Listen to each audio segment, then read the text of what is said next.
Nobody saw this coming, not like this. After months of silence, setbacks, and a season that felt more like a battle against her own body than against opponents, Caitlin Clark didn't just return to the court, she sent a message that echoed across the entire league. This wasn't supposed to be her moment. This wasn't supposed to be Indiana's night. The narrative had already been written. New York was the powerhouse, the inevitable champion, the team everyone feared. But what happened instead? Pure disruption. Pure chaos. And at the center of it all was a player who had spent most of the previous season trapped in a cycle of pain, doubt, and endless rehab sessions. Quad issues, ankle instability, a groin injury that shut everything down. This wasn't one injury, it was a collapse of momentum, a constant reset that never fully allowed her to regain rhythm. Every comeback attempt was cut short. Every spark was extinguished before it could turn into fire. And mentally? That kind of season doesn't just test your body, it tests your identity. Because when your game is built on confidence, pace, instinct, and fearless execution, hesitation becomes your biggest enemy. But here's what makes this return different. This wasn't cautious, this wasn't hesitant, and this definitely wasn't someone easing back into form. From the very first possession, you could feel it. That floater? It wasn't just 2 points. It was proof. Proof that the touch was still there. Proof that the rhythm hadn't disappeared. Proof that everything she worked through in silence actually meant something. And suddenly, everything shifted. The crowd felt it. The bench felt it. The entire energy of the game changed in an instant. And then came the three. That deep, confident pull-up, the kind of shot that defines her identity. Miss or make didn't matter in that moment. The fact that she took it without hesitation told you everything. This wasn't a player trying to survive. This was a player reclaiming control. And while all eyes were locked onto her return, something even more dangerous was quietly unfolding in the background. Because this wasn't a one-player story. This was a team that had been underestimated, overlooked, and almost completely written off, stepping into a hostile environment and refusing to play by anyone else's script. The pressure defense? Didn't work. The expectation of dominance? Shattered. The idea that Indiana needed to be at full strength to compete? Completely destroyed. What you were watching wasn't just a comeback, it was a warning. A signal that this team, when healthy, when confident, and when playing at pace, becomes something entirely different. Something unpredictable. Something explosive. And just when you thought the story was about one player proving she's back, the rest of the team made sure you understood this is much bigger than that, because while the spotlight was locked on Caitlin Clark, Indiana quietly unleashed one of the most complete, ruthless performances you could imagine against a so-called super team. This wasn't luck. This wasn't a fluke. This was execution at a level that demands respect. Sophie Cunningham, coming off a devastating injury that should have slowed her down, didn't just return, she exploded. Every three-pointer she hit wasn't just a bucket, it was a statement. A statement that her body was ready.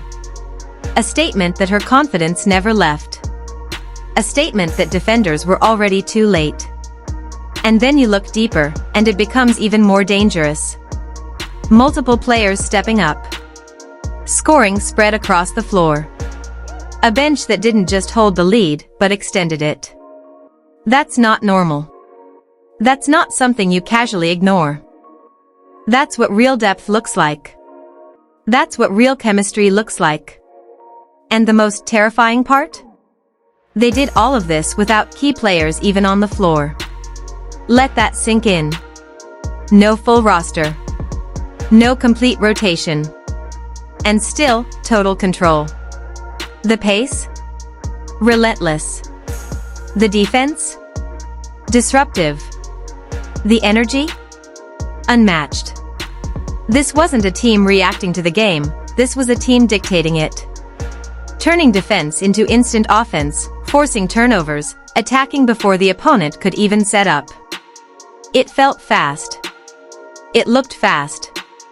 And most importantly, it was effective. Because when you combine speed with decision-making, and confidence with execution, you create something extremely difficult to stop. And that's exactly what Indiana is starting to become. A problem. A real, legitimate threat. Not just a feel-good comeback story. Not just a watch-out-for-them team. No, this is a team that just walked into one of the toughest environments, faced one of the most hyped rosters, and walked out with complete control of the narrative. And now the question isn't whether they can compete. That question is already answered. The real question is how far this can go. Because if this is what they look like now, early, still building chemistry, still getting players back, then what happens when everything clicks? What happens when rotations tighten, when confidence builds, when momentum stacks? That's where things get scary. That's where contenders turn into champions. And if the rest of the league isn't paying attention yet, they're about to be forced to. And here's the part nobody is talking about enough, the mentality shift. Because talent alone doesn't walk into a hostile arena and dismantle expectations like that. Talent doesn't silence a championship favorite on their own floor. That takes something deeper.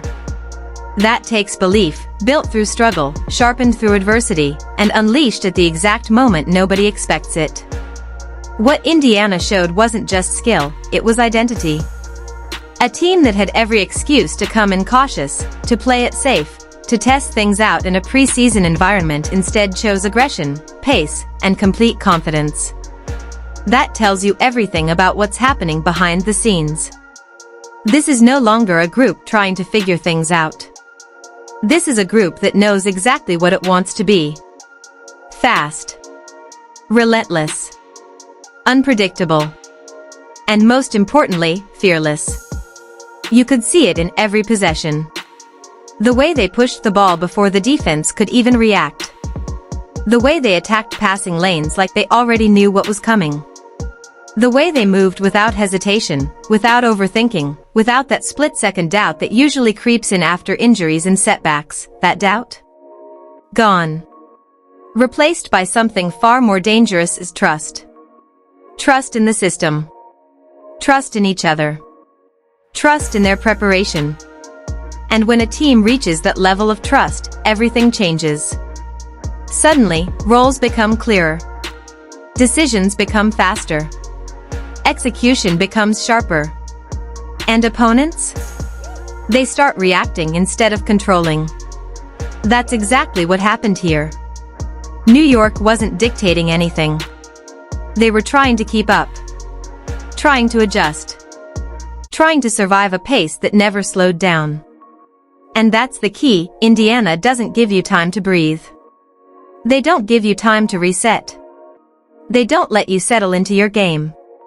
Every second you hesitate, they're already gone, already scoring, already building momentum. And once that momentum starts stacking, it becomes overwhelming. That's how runs happen. That's how leads explode. That's how games get out of reach before you even realize what's happening. And now imagine facing that over a full season.